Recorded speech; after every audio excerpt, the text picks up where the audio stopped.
We're in shop. Which one do you like? Oh, you like the black one. Yeah. Why you not like the red one? Because black in it. Look. Okay. Okay, well, we'll take that. October Red, I'm here with the main man. And I'm going to call you the main man. Don Charles, shout out to you. I've been singing your praises for a while. I know you have. I'm very, very happy for you. And your achievements. And guess what? We're back here again. Yep. Rematch time. It was the first match. God. Yes, it was. When you made me cry publicly. Sorry. Yeah, I'm glad because it's called emotions. When you made me cry, you drew it from me. That was actually, oh my God, I just got goosebumps. Yeah. That's an omen. Because you asked me what would it mean to me to pull this up. And I said, oh my days. Yeah. Please ask me that again. Listen, no, I'm not asking you because this time it's going to be done. Yeah, let's be positive. Let's be focused. That's our beliefs. Yeah. What a journey you've took Daniel Dubois on, from that shy, unassuming guy to the guy that is now showing loads of confidence, and that's what I want to talk to you about, the way that you've built him mentally. Let's not even talk about technique. Let's forget that. Let's talk about the mentality of Daniel Dubois now. Well, how can I put it? You know, it's something it's a collective effort. Okay. Yeah, I have to, because the dad is not very public. Daniel's father, Daniel Dubois, he's not very public. Mm-hmm. He doesn't come attend any of these press conferences. Yeah. Oh, no. The work that man does at home with his children, not just Daniel, the mental arithmetic, the mental acrobatics to prep them. So, yes, it's a collaboration, granted, when Daniel is in the gym with me. I'm a natural father. I have a son of mine who you know, George. So, Mr. Fox. The way I treat all my fighters, fighters, children. Yeah, they're like my children. So, Daniel can probably relate to that. Okay? So, I'm an older citizen where when I talk with authority. When I give instructions, it's with authority, that of a father. Yeah? So I'm trying to also, when I'm talking to you, I'm also breaking it down for myself to understand it. So that's the only logical explanation I could give you. The dad does all what he does 24/7 with his children, Daniel including, obviously.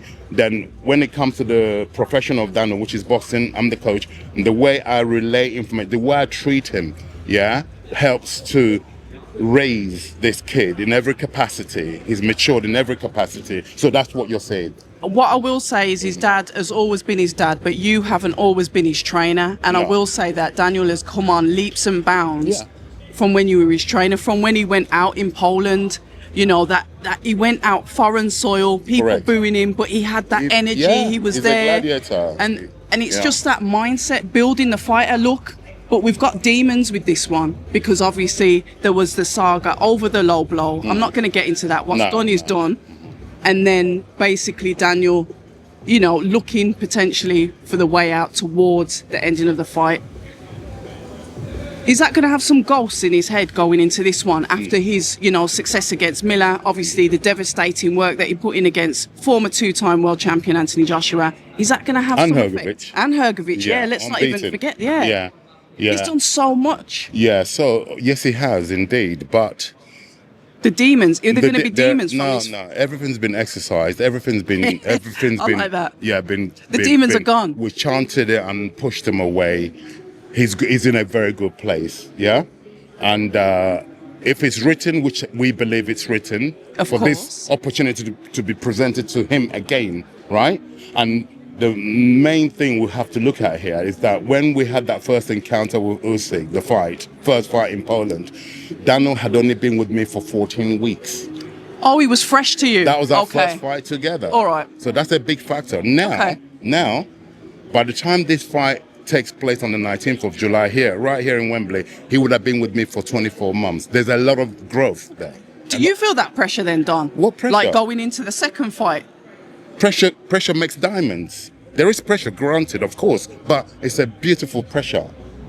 God, would I swap this for anything? This opportunity to make history.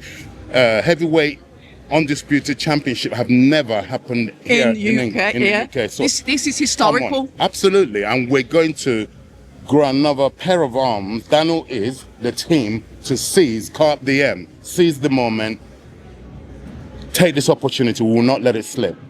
We came close in Poland, but it wasn't meant to happen in Poland. Okay. That's how my beliefs. When I've gone away now, a God-fearing man, I asked my God, why? And God said, God has the master plan, and this is the master plan. The rematch. Yes. What was it like for you? I've got to go back to the Anthony Joshua fight because I know I saw you briefly after. What was it like? Because remember the history with yourself, with Anthony Joshua. You and I spoke about it on a live. You've had Anthony Joshua in the gym, so I was saying, Don, there's going to be a time when Dubois is going to fight Joshua. Yeah, you do know that, don't you? I didn't see it coming. I didn't see it coming. It's not something I set out to do because I don't like my children fighting one another. Yeah, and I classify Anthony as one of my early. He grew up and he left home. That's how I see that one. And then we ended up fighting him, and somebody has to win. And we won, and that's all there is to it. That's the way it's been written. I've got to touch finally. You've got Jordan Thompson back in the gym, The troublesome one, the one that started out with you, went round the Wrekin. He's come back home, and he's come back home. Talk to me about Jordan Thompson. Yeah, like I said, I've always been excited when I first started working with Jordan. That excitement's still there because I know what he has. Yeah, he's gifted. I know what he has. Again, the way it's happened, his journey, is the way it's been written. It's good that you took him back because sometimes trainers don't take the fighters back. There's a reason why I took him back. You know, he comes from a lovely parentage, mother and father who I know them very Decent well. Family, yeah. So it's not Jordan. Jordan was easily persuaded by the voices. I understand. That whisper. Come over here. Sweet nothings to you, and then they haven't actually got what it takes to aid you to go and achieve what you want to achieve. But yet again, they entice you to come with them. I'm not going to elaborate. I hear what you're saying. The industry is full of it. I know. And boxers should be really, really careful. This is going generally out to boxers. When people come to you whispering all these things they can do for you, okay, question it again and again and again, because look at your situation. If it's not broken, don't try and fix it, period.